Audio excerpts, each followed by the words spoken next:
जो हमारी जनसंख्या है उसको हम मिडिल क्लास कह सकते हैं, जो आंकड़े आते हैं, और उसका मतलब ये हुआ कि कोई 14-15 करोड़ लोग ऐसे हैं जो कि मिडिल क्लास में शामिल हैं।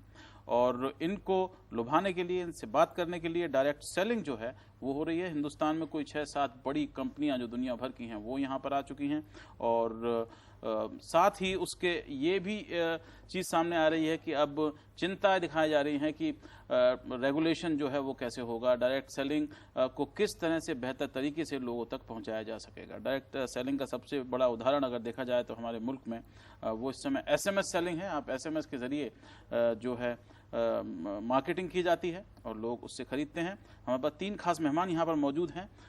दुनिया की एक बड़ी कंपनी एमवे के senior vice president Yogendra Singh हमारे साथ में हैं, बहुत बहुत धन्यवाद।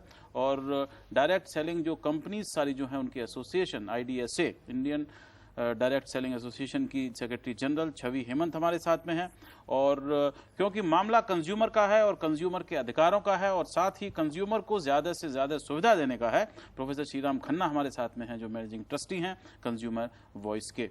अगर हम इस समय उठा के देखें तो हिंदुस्तान जो कि इतना बड़ा देश है, वहाँ पर डायरेक्ट सेलिंग जो है वो उतनी ज़्यादा नहीं होती है। इस समय हिंदुस्तान का जो कंज्यूमर मार्केट है दुनिया का कोई 11वां या 12वां सबसे बड़ा कंज्यूमर मार्केट कहलाता है। लेकिन अगर डायरेक्ट सेलिंग की हम बात करें तो हिंदुस्तान का नंबर जो है वो 25-26 के आसपास आता है। हम देख सकते हैं, आप जल्दी से देखिए 2003 से अगर हम ये दुनिया की जो डायरेक्ट सेलिंग है उसका उस पर नज़र डालें टोटल, तो आप समझ सकते हैं कि कितनी ज़्यादा इसमें तरक्की पिछले दिनों में जब से हुई है, जब से इंटरनेट और कम्युनिकेशन जो हैं वो बेहतर हो गए हैं।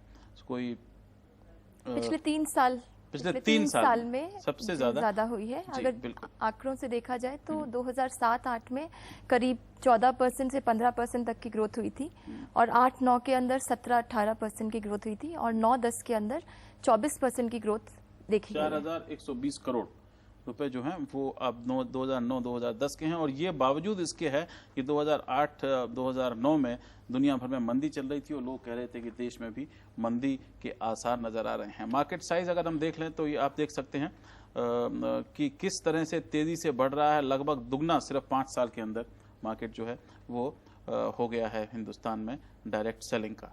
तो ये मोटी बातें इसमें नज़र आती हैं। लेकिन फिर भी अगर हम देखें तो इतने बड़े मार्केट में अभी भी अगर हम नंबर उठा के देखें तो हिंदुस्तान का नंबर जो है वो पेरू और स्पेन के आसपास आता है। और हम जो हैं वो मलेशिया, कोलंबिया, छोटे छोटे देश हैं, थाईलैंड हुआ, इटली हुआ, इनसे अभी भी पिछड़े हुए हैं। क्यों, ऐसा क्यों है कि अभी भी $1 बिलियन जो है वो हम डायरेक्ट सेलिंग में इतने बड़े मुल्क में नहीं पा पाए?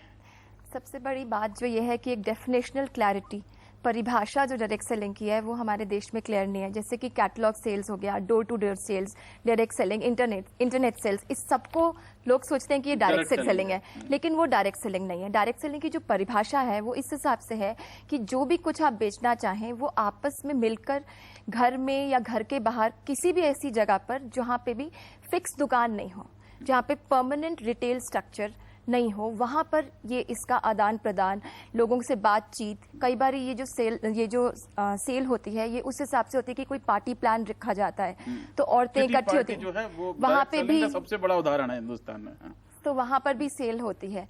और जहाँ तक देखा जाए कि इन आंकड़ों में काफ़ी सारे जो हैं महिलाएं इसके अंदर इन्वॉल्व हैं, महिलाएं इसमें इन्वॉल्व हैं, करीब 70% महिलाएं हैं इस पूरी डायरेक्ट सेलिंग के अंदर। तो जो हम IDSA, Indian direct selling association जो रिप्रेजेंट कर रहा है वो डायरेक्ट सेलिंग को रिप्रेजेंट कर रहा है जहाँ पे एक दूसरे से